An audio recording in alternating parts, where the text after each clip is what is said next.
Welcome to the Wooper Club League Season 18, Week 8 Power Rankings. This is the end of the regular season. How many of your favorite teams made it into the playoffs? I know mine did. I'm your host, IllLogic. I'm the coach of the Buffalo Bouffalant. And as always, I'm joined by my co-host, SteveChuck, coach of the Waterdeep Wobbuffets. Hey, everybody. No more transactions, trade deadline's already passed, so let's get into it. We have a couple of spots up for grabs, so let's take a look at what may have happened here. Final week of the regular season is going to, in fact, send the Boopers into the play-in game as the Noctowls get a 3-0 win. Turn 2 terrifying Life Orb Iron Leaves in Electric Terrain sets up a Trailblaze too, but Heatran is a great check to that without CC. It tanks the Trailblaze and Psyblade and KO's back. Terra Threat gone even as Treads gets the Revenge KO. Palafin activated, then Vigavolt tanking Sneasler's Dire Claw to chip it back. Teaming up with Swalot to bring it into Life Orb recoil range. Enamorous KO's the bug back, then Pincurchin sack to Tropgos, who gets a Toxic off into Vaporeon too, and then also KO's Iron Treads. That is big. Well, Enam's superpower should KO Choppleberry. Terra Starstorm brings Enam dangerously low. Hey, it's in range of Flower Trick, as is everything else, so Meowscarada can just clean up the game. The Noctowls end 7-1. Next match, here's the one we were all waiting for. Evergrande Empoleons versus Kanto Kinglers for a playoff berth, and the winner, it's the Evergrande Empoleons, getting the 3-0 to get into the playoffs. Urshifu seems like a Chi-Yu check, unless it gets outsped and O-code by Psychic. Right. Hydreigon is an okay check, but it's going to Terra Poison to deal with the Hatterene that switches in instead to it, KOing with Terra Blast. Torkoal sits up rocks, but Diancie is looking to Calm Mind up in front of him, O-going back with Power Jump, but then falling to Hydro Steam. Latios and Articuno are trading hits, but you already know the Ice type wins these. Okay, going for game with the Swords Dance, Booster, Speed, Iron Valiant, but Air Slash just O-Goes. It falls to Chi-Yu, but Gouging Fire Outrage could just O-Ko the last two from full. The Empoleons are back in the dance. Next up, the race for the 1 seed is still on as the Bouffalant beat the Incineroar 2-0. Gren and Scizor both U-turn on 4 times resist, but here's the fun part. Charizard in on Iron Moth, lives the Sludge Wave, and D-dances up. Then on the swap out, it subs up and eats the Lychee Berry for another attack boost. But however cool that was, it's time for something funnier. Marshtomp lives the +2 acrobatics and roars out the setup mon. Boo. But then Great Tusk also fails to KO Marshtomp and goes down to a single Hydro Pump. Goes down to U-turn, but my first round pick loses to the second stage mon. Sheesh. Now P2 and Gren are going to duke it out. P2 trying to recover up before KOing, but gets poisoned by Sludge Wave right before getting the KO. Then Scizor gets crit by the Serena knockoff, but Scizor's own knockoff into Bullet Punch is enough to KO the Iron Moth. Charizard sack to Lando, switch to Serena, U-turn, chunks Serena for over half, and lets Scizor U-turn for another KO. Ogerpon versus Dragapult. Pult lives knockoff, sets up D-Dance. D-Dart's just enough for the KO. The Scizor does get the revenge KO. Chunks Lando too before going down, meaning though even though Terra Grass P2 will still pick up the final KO. The Bouffalant also finished 7-1. Next up, the Calgary Corviknight secure a mid-finish and the number 6 seed by defeating the Pups. What's that? The Pups are weak to Fairy? Time for Bulk Up Grimmsnarl. Gets up 2 and KOs Sylveon. Tanks a couple of Hyper Voices to KO Zoroark. Even tanks a Surf to KO Latios. Then it gets too low. In comes Corv to tank Weavile and KO it with Body Press. Next sweeper in. Ogerpon's ST's up. KOs through Multiscale with Player Off. Then KOs Swampert with Trailblaze. Easy 6-0 for Calgary. Next up, couple brothers going at it as the Wobbuffets and Agrons face off, but the Agrons still just cannot beat the Wobbuffets. A 5-0 for Steve. Meloetta barely tanks Flip Turn and Knockoff, all going towards a U-turn to break Ogerpon sturdy. Glamora gets up some hazards and keeps off rocks, but does go down to the Gliscor. But that doesn't matter. It's time. Metagross, Agility, eat the EQ at 44% and trigger the weakness policy at +2, +2, +2. EQ handles Empoleon, Terra Fire, and EQ plus Psychic Fangs to KO Skeledurge there. Psychic Fangs for Cryogonal, Ice Punch for Ogerpon, Ice Punch for Roaring Moon, one last one for Gliscor. Holy sweet Batman. The Wobbuffets also finished 7-1. And finally, the Boldores still have something to play for as they need to avoid the 3-0 loss to stay out of the play-in round, meaning that even though the Steamrollers get their second win of the season, the Boldores still nab the 7th seed. Urshifu and Sandy Shocks it both do 56% to each other. Then Torrent gets a Brain Dance before going down. That means Barraskewda is in. Crits Liquidation and down goes Tinkaton from full. And yeah, that is Swift Swim, so it KOs Sandy Shocks too. Another crit into Sinistcha. Classic. Thought Barraskewda does go down though. Salamence revenges and gets the Moxie Boost. Then Cinderace Focus Sash gets a bird off into Salamence. KOs with Sucker Punch and some help from Confusion. Scarf chucks Dursty Revenge KOs. Then Scarf Urshifu chunks Ogerpon. Mousehole versus Ogerpon, it's a helmet, double knockout, and one last crit from Overdrive for Will KO Bundle. The Steamrollers with a nice win to finish on a high note. That's what happened in Week 8.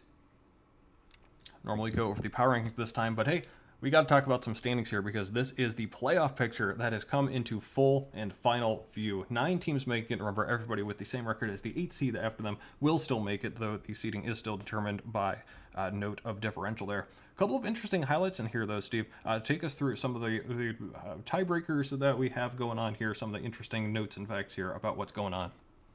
Yeah, so first off, of course, very prominent there at the top, the Waterdeep Wobbuffets and Buffalo Bouffalant, the hosts of Power Rankings here. Both 7-1, plus 25, same differential. The next tiebreaker after that is based on KOs scored throughout the season. And both of our teams also had 46 KOs, so tied in that as well.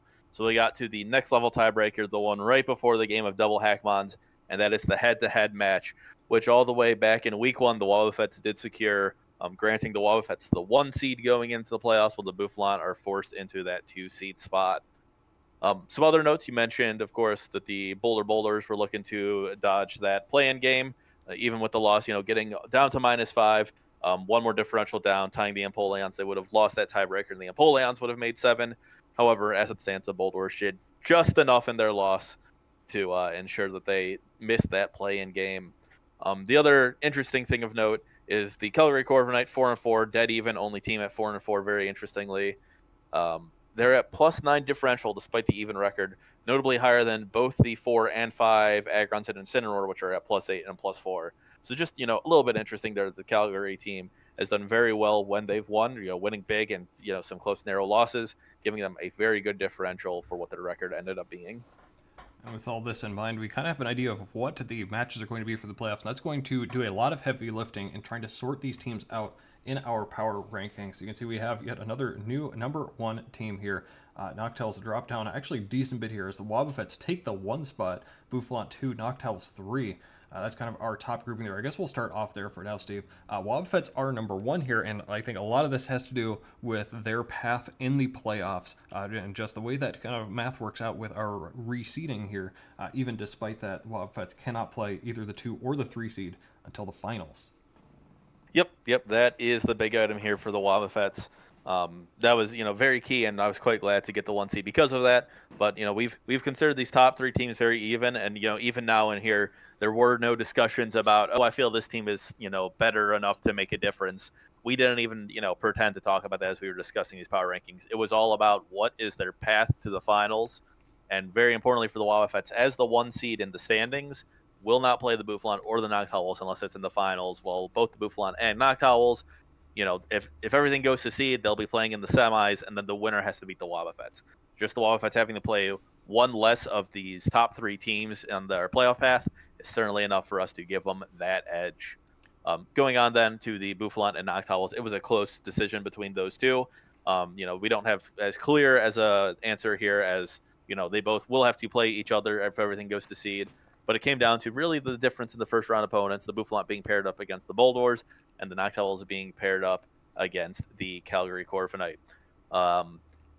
In this, I know last week I had said that the Boldores were probably the team I was most scared of. They had previously just dropped a pretty big game to me, and then this week dropping one to the Steamrollers. They do seem to be cooling off quite a lot from their midseason hot streak.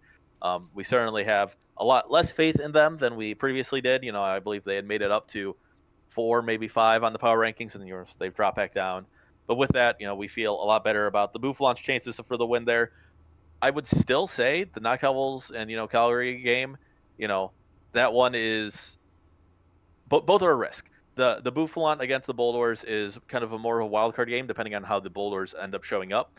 Perhaps they were taking a couple weeks off, maybe lightly prepping, and now that they're in, there will be a big resurgence, and that wild card factor could certainly help them out. Whereas Calgary's been fairly consistent throughout, and has just lost to the better teams. The Boulders had the better matchup in their game against the Noctowls as opposed to Calgary, which haven't had particularly good showings. But even so, we're not really expecting that. So we'll keep the Bouffalant. We'll move the Bouffalant up here to 2, and the Noctowls all the way down to 3. Yeah, again, still expecting everything to go to the way of seeding. And then maybe we'll have a different discussion, considering the Bouffalant took the first matchup against the Noctowls, but that rematch could be very difficult, though, out of those top 3 teams. I think we all had a good chance of beating each other. Not sure how much of an advantage seeing what the other team had prepared for us the first time will be. Next to our next grouping of 3, Agrons, Incineroar, and Calgary Corviknight. I do actually kind of want to include Calgary in here. The Agrons and Incineroar have been slipping a decent bit over the past couple of weeks. Yes, it's tough that they just lost 2 teams above them this past week, but even before that, they both had very shaky wins. I'm not sure how much confidence I have in them. They're starting to look a little bit more mid, which is right where Calgary sits. So am I wrong in trying to group these 3 together as well? No, I certainly get what you're saying with that. These are all the teams, that feel like they have always beat the teams that have been ranked below them, or won the games they're supposed to, but didn't really show up too much. There are some exceptions. The Calgary's lost to the Boldore, Calgary's lost to the Boopers early on. Those are maybe shots in the dark. But yeah, all these teams feeling very similar. Of course, Agrons and the Incineroar playing each other. One of them having a much better path. Well, yeah, they both have a much easier path into the semis versus Calgary, who has to go through the Noctowls. Agrons previously having that win against the Incineroar, certainly giving them that little bit of an edge. And yeah, while we're grouping them together, I would definitely say the 4 and 5 are above Calgary as the 6, simply based on the schedule remaining. But in terms of their play, at this point, I would not be surprised if any of these teams, if they had equal opportunities here in the playoffs, were to make the same run. And finally, this bottom grouping of 3, the Boldores, as you mentioned, cooled off tremendously. Not looking all that great again in these past couple of weeks like they did at the beginning of the season. And the Boopers and Empoleons both have to play an extra game, so we do keep the Boldores ahead of them. But kind of a pick your poison here of who you actually trust, even a little bit, to have a good showing against the Bouffalant, or if in the case of the Boopers or Empoleons, against the Wobbuffets after each other. Yeah, it really is. We're very not sure about any of these teams. Don't have very high hopes. Boopers and Empoleon sticking at 8 and 9, simply because of that. The extra game. It's hard to pick one over the other. I personally feel a little bit better about the Boopers, but that's the way I felt against the Empoleons all of last season, and they showed us all the way to the finals. So, hopefully they'll be able to keep that underdog mentality and perform maybe once, but no more than once, please. This season go around, and yeah, the Boldores really cooling off. But having that one less game and not seeing enough impressive from either the Boofers or the Empoleons to really give us a reason to put them above the Boulders. So we'll keep the Boulders at 7. But yeah, all 3 of these teams certainly have some concerns with, and we'll see if they're able to make themselves look better here in the playoffs. That's going to do it for our power rankings section here. We got our play-in game, one play-in game here. This looks actually like a pretty familiar matchup, Steve. Empoleons and Boopers. Why I would even go so far as to say is this was a rematch of the finals just last season. Empoleons probably want to forget that one, but they have another chance here. Anything interesting you're seeing coming from this one, Steve? Yeah, the biggest thing you had already mentioned is rematch of last season's finals. Crazy to get a rematch of the finals in the play-in game. Both of these teams, struggling this season. Both, 3 and 5. Of course, it's just a tougher schedule due to the smaller overall selection. A lot of tougher teams, but really excited to see how this one goes. These two teams did not play in the regular season, so this will be their first matchup against each other with the season's teams. And we'll see if we're able to rewrite history. Well, not rewrite history, but change the outcome from last season's game, or if the Boopers are able to keep it together and beat the Empoleons once again. Once they're done with that, as we go to the quarterfinal schedule, they will have to go up against the Wobbuffets, the 1 seed, having to play the play-in winner there.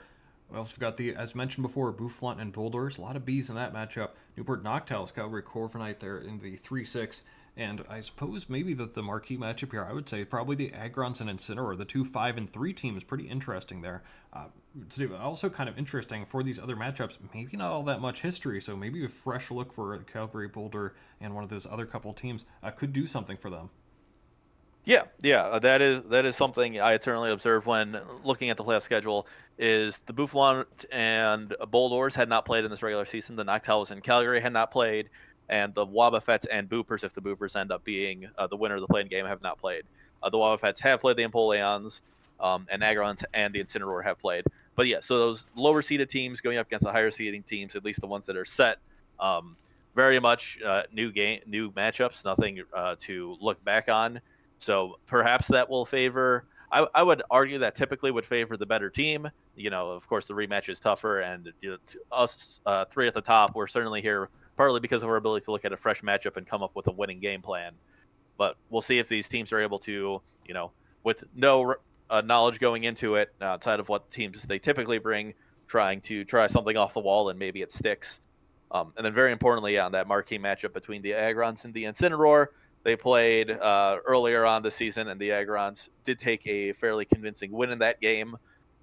Since then, of course, both teams have been, had their shaky struts and, various performances there.